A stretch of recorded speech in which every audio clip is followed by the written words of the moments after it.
Quaresma Financeira. E o tema deste terceiro domingo da Quaresma é Sede financeira. Como assim, né? Sede financeira. Olha, nesse domingo da Quaresma, nós vemos Jesus sentado num poço, cansado da caminhada. Ele estava indo para a Galiléia, mas era preciso passar pela Samaria. Isso no Evangelho segundo João é importantíssimo. E as mulheres são fundamentais nesse Evangelho. Eis que chega uma mulher samaritana e Jesus a surpreende, dizendo: dá-me de beber. E por que isso era tão surpreendente? Porque a amizade entre judeus e samaritanos não era assim das melhores. Dizia-se que eles eram até inimigos, porque os judeus falavam que os samaritanos eram uma mistura de povos, consideravam pagãos, consideravam inimigos. Os judeus, principalmente da Judéia, se consideravam puros. Lá tinha o templo de Jerusalém, né? Mas também os seus discípulos acharam estranho. Depois o episódio vai se desenrolando e viram Jesus, o mestre de Nazaré, conversando com uma mulher. Não podia conversar com ela porque ela era considerada uma pagã. Não podia conversar com ela porque ela era uma mulher. Então, Jesus quebra esses protocolos e surpreende a mulher. Ele pede de beber. E pedindo de beber, a gente pode trazer para a nossa vida hoje. A sede que nós temos hoje é de um capital espiritual, como nos diz o Papa Francisco, né, Augusto? É verdade. E ao desenrolar dessa história, dessa conversa, a gente vai ver que nesse questionamento, Jesus dá para ela a oportunidade de crer que ele é o Messias, o enviado pelo Pai, aquele que vai dar água viva, aquela sede de sentido de viver que você disse, o capital espiritual, o sentido da vida. Ele vai provocando a mulher. Olha, se você soubesse quem que está te pedindo água, você que pediria água viva. E Jesus tinha para dar. E é interessante porque Jesus não admite, e a palavra correta não é admitir, ele não manifesta para todo mundo que ele é o Messias, para pessoas específicas.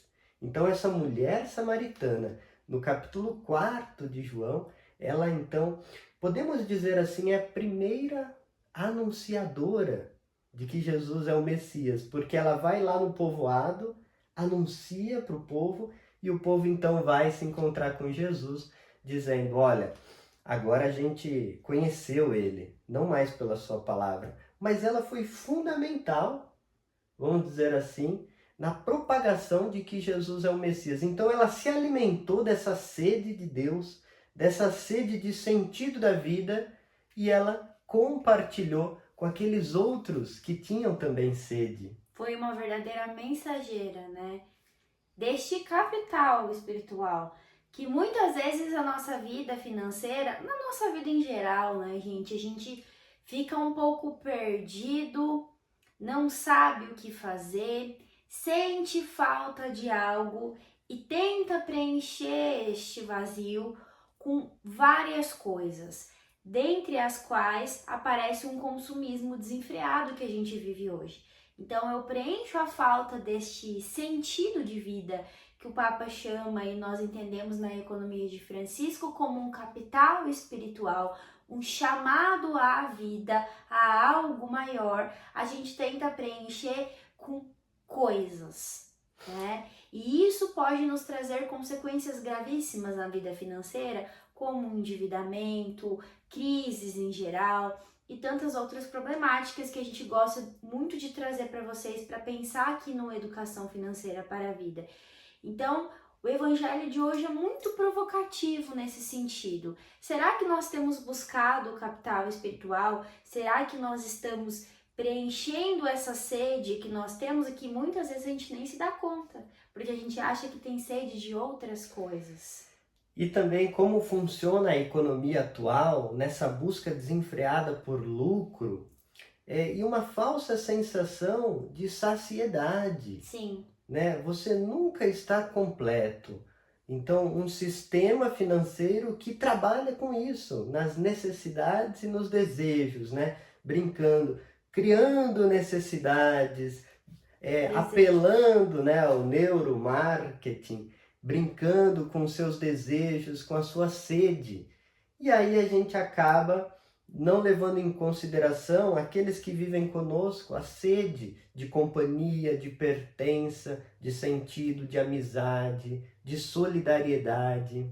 E a gente acaba se fechando e ficando muitas vezes preso nesse círculo vicioso de busca de algo.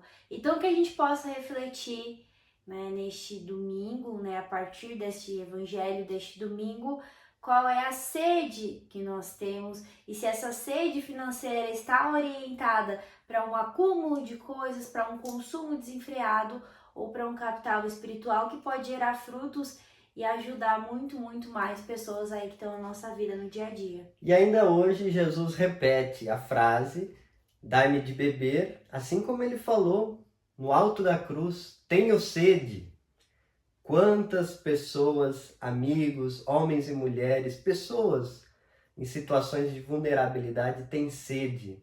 Tem sede do pão material, tem sede e fome de sentido da vida, de oportunidade, de trabalho, de renda. Então, pensemos e refletimos, lembrando sempre que educação financeira É educação para a vida.